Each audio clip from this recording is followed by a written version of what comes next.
Thank you, brother. Appreciate it. Appreciate it.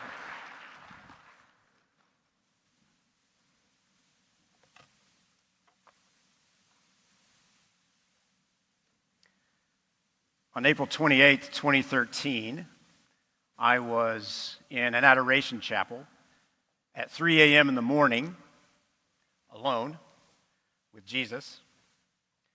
And I was writing a letter to my son, Jesse, whom I had lost many years earlier. And of course, in that letter, I'm writing about how sad I am, how much I miss Jesse. But I'm also asking him for forgiveness.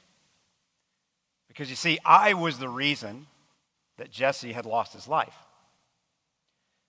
Many years earlier, my girlfriend and I, we were just teenagers. She became pregnant. And we talked about it and we agreed, and she had an abortion. So we lost Jesse. Earlier that day, before I went into the Adoration Chapel, I was at an abortion healing retreat.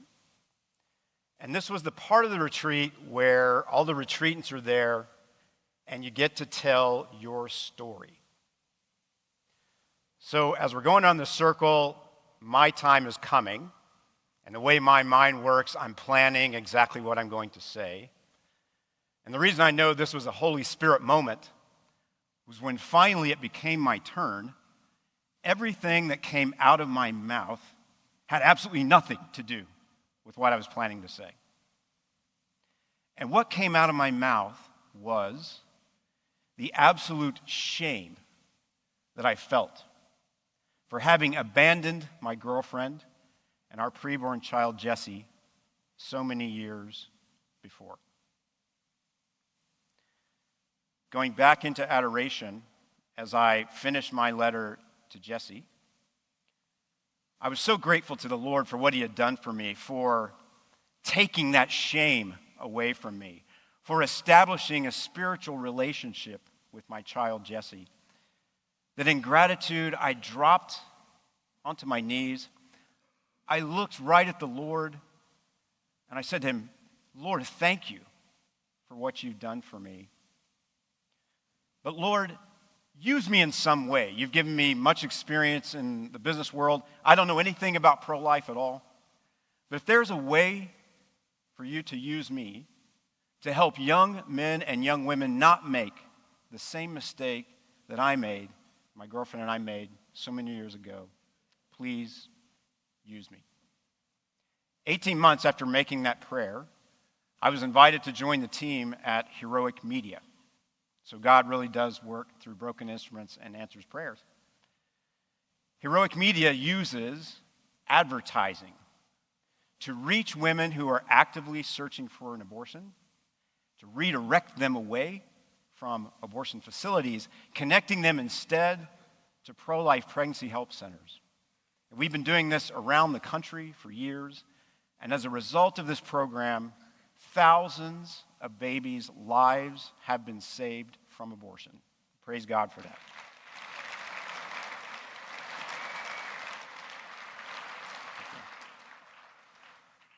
But brothers, we've been working on a bigger idea, an idea that I think has the potential to exponentially save more lives from abortion than the program that we traditionally run. I write about these ideas in my book, Your Pro-Life Bottom Line, which David mentioned. I also write about it on my website at brettattebery.com, and our team at Heroic Media writes about it at heroicmedia.org. And I want to talk about those ideas because we put them into practice recently, right here in Oklahoma City, which is really exciting. Before I get to that, though, I want to ask you a question. Do you think just some men are called to work in pro-life? The reason I ask you that question is because I used to think that. Before I got called very powerfully into the work that I do now, what I did every year, I'd probably stuff some money in the baby bottle that was passed around the church once a year. I think I prayed in front of an abortion facility a couple of times. I even went to a couple of marches for life. And then last summer, I was visiting a buddy of mine, and we were walking around in his ranch, and we were talking about this idea because we sensed there was something wrong with men not working hard enough to empower women. So we were coming up with this idea, like, what can we do? And we recently started a podcast called The Sheepdog Brotherhood, where we talk about these ideas. But as I was researching more about it, I came across a quote from St. John Paul II. We've heard that name a lot already today. And the quote is so powerful, you can see it here in the slide. God has assigned as a duty to every man the dignity of every woman. God has assigned as a duty to every man the dignity of every woman. 14 words that I think are so powerful. If every man in this room and every Christian man across the country lived this daily in their lives, it would have an impact on reducing abortion numbers, the likes of which the pro-life community has never seen. I love this quote so much, I've been praying about it, thinking about it, studying it every day since I ran across it. And one of the things I did, which I'm going to share with you right now, is kind of get into the definitions of some of the key words in this 14 words. So I'd like to go through that with you. Well, it starts with God. I don't think in this conference I'm going to have to define that. Just in case, the Alpha and the Omega, Father, Son, and Holy Spirit, the boss. God has assigned. Assigned means to give a definite piece of work expected of a person. God has assigned as a duty. What does duty mean? Something that one is expected to do by moral or legal obligation. Obligation. In other words, not optional, but mandatory. God has assigned as a duty to every, that means all, that means not passing off to someone else. Man. In today's culture, in some groups, I think I might have to actually talk about the definition of what that is. Not in this group, obviously, but just in case, that's y'all, and that's me. Dignity. Man, I love the definition of this word. The nobility or elevation of character. The nobility or elevation of character. Character being the virtues. The dignity of whom? Every, that's all, again, woman. Again, I hope I don't have to define that for you. Probably not in this group. Just in case that's not y'all and that's not me. God has assigned as a duty to every man the dignity of every woman. So if you hear that, maybe you're familiar with it, or maybe you're hearing this for the first time, and now you're thinking about this right now, and you're like, okay, I hear that's incredible, but you're maybe kind of wondering, like, how do you put that into action in pro-life?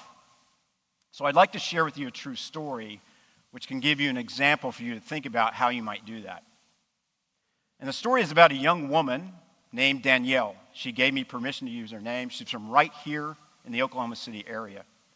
About 6 years ago, Danielle was single. She was having some issues with her career.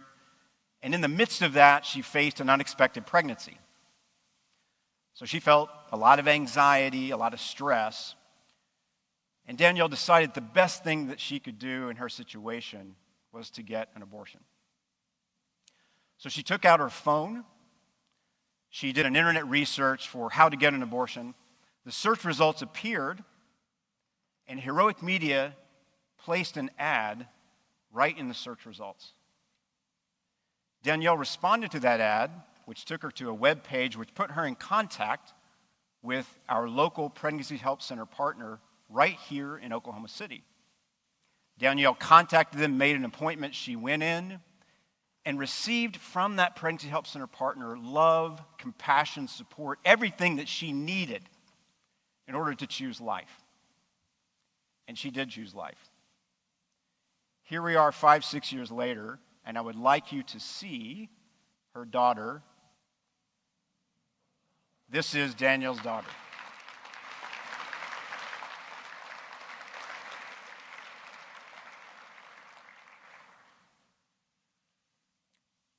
So you're hearing that, and you might be thinking, okay, Brett, I hear you. think I see how that applies to the John Paul II quote. So there was Heroic Media working on the front lines. There's the Pro-Life Pregnancy Help Center working on the front lines. But I'm not sure I feel equipped to do that kind of frontline work in pro-life. And I'll be honest with you, gentlemen, you might be right about that. But here's the thing. Some of you military guys in here are probably familiar with this concept. I came across it recently. It's called the tooth-to-tail concept. So what is that? Well, in a military battle, the tooth is a frontline soldier, one frontline soldier. The tail is all of the soldiers it requires behind the lines in order to support that frontline troop so that that frontline troop can fight effectively and win the battle. On average, that ratio is 10 to 1. In other words, it takes 10 troops behind the line to support one frontline troop. What is my point to bring that up? The tooth and the tail are a team. It is absolutely impossible for those frontline soldiers, who are the ones we hear the news about who get all the glory, but also take massive risk. They cannot fight without all of that support behind them.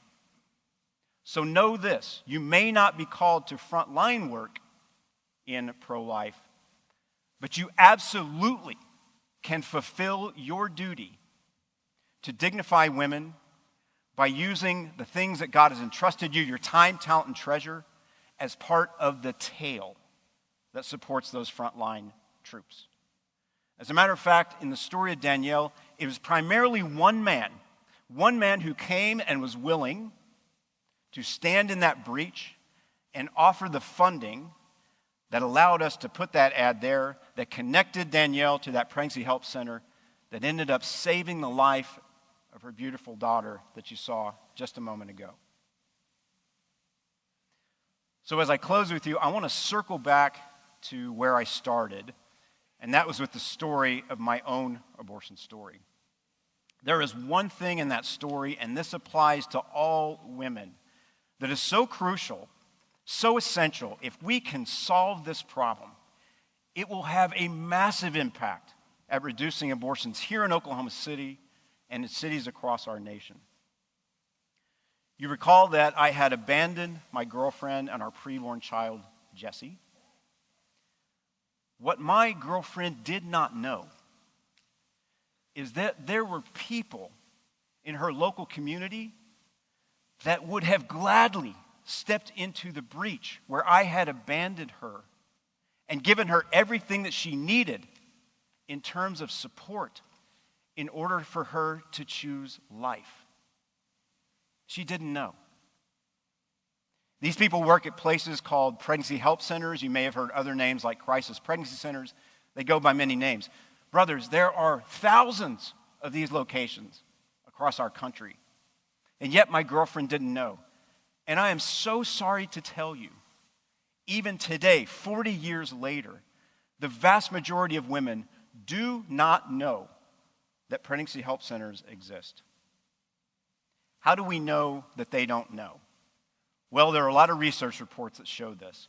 But there was one research report that came out last year in May that really drives home this point and just shows what a tragedy this is, but also the potential for what can be done. In that research report, they asked women who had had abortions about their satisfaction with their decision. Listen to this. 6 out of 10 women who have had abortions say that they would have preferred to choose life if only they had received 2 things: emotional support and financial support. 2 things: emotional support and financial support. Now, you may be kind of having a confusing moment right now, because I've told you on the one hand we have thousands, 3,500 I think, or something like that, pregnancy help centers across the country who offer those exact things: emotional support, financial support, and other support. And yet we still have every day 6 out of 10 women who are looking for those exact things who end up not going there and instead choosing abortion. It's like, what gives? What's going on? Where is the breakdown in this? The breakdown is that women don't know about pregnancy help centers because we don't tell them about pregnancy help centers. We don't tell them about pregnancy help centers using that vehicle that all of us here are very familiar with when we learn about products and services that can be useful in our lives. That vehicle is called advertising. We don't advertise to tell women about this at all. And critically, we don't use advertising to tell them about it before they face an unexpected pregnancy. It's too late when we need to tell them before they face an unexpected pregnancy. So what to do about this? Our team at Heroic Media 2 years ago got to work on trying to solve this problem. So we rolled up our sleeves. We created 2 things that we've been testing right here in Oklahoma City that I think are absolutely groundbreaking in terms of their potential to massively change the equation and for us to start saving more lives from abortion than ever before. The first thing we created or launched was a telehealth service whereby a young woman, right when she makes contact, could be put in front of a registered nurse on a Zoom call instead of waiting the typical way, which would be to go to Pregnancy Help Center after booking an appointment, waiting 24 to 48 hours. That process ends up in about half of women not showing up for their appointments, and we know where they probably ended up. So we bring that woman right in front of that nurse right away, right when she needs to hear the truth. And what is the truth? What is it that this registered nurse shares with this woman? She shares the truth, which is exactly the things that those 6 out of 10 women want to hear. First, she tells them the medical facts about abortion. Then she shares the medical facts about carrying a pregnancy to term.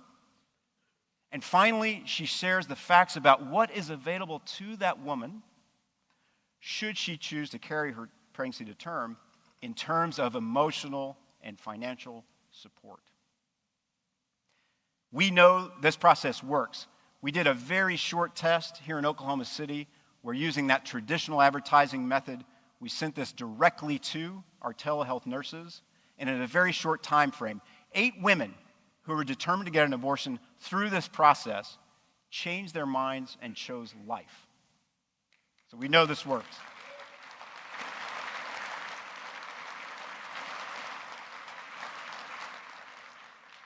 But here's the thing, and this is the second thing that's groundbreaking. If we don't tell women about this through advertising, they're not going to make contact. There's no reason to think they would if they don't know about it. So this is the second thing we did. We created a woman-focused brand advertising campaign using a very aspirational brand name for the telehealth service, using very savvy creative ads, which are obviously created for women 18 to 29. And we ran those ads with high reach, which means covering most of the population of women 18 to 29, and high frequency, which means they had to hear that message over and over and over again. This worked, and the reason we know it worked is after only 10 months of running those advertising campaigns, we went back out in the market with an independent researcher who asked women 18 to 29 if they were familiar with, if they'd heard about this brand name. Brothers, 22% in only a 10-month period had heard about the brand name. So we know this works. So that combination, telehealth, brand advertising campaign, can be an absolute game changer in this equation. So as I finish with you, I just want to encourage you as I go back to the St. John Paul II quote. God has assigned as a duty to every man the dignity of every woman. I want to challenge you over the next 30 days as part of your morning offering. Just pray about that quote. Ask God, how do you want me to use this in my pro-life efforts? And he's going to give you an answer as he always does. And then, brothers, act on it. But I also want to encourage you, don't be like I used to be before I got called in this work, of stepping into that breach maybe once a year and then stepping back out. Commit to this. Do it monthly. Even if it's a small amount of your time, talent, and treasure, step into that breach, stand there, and stay there for these women who absolutely need this. God, brothers, God has assigned as a duty to every man the dignity of every woman. It is my prayer for each one of you that you will not only make that part of your prayer life, but that you will live it daily. Thank you so much, and may God bless you.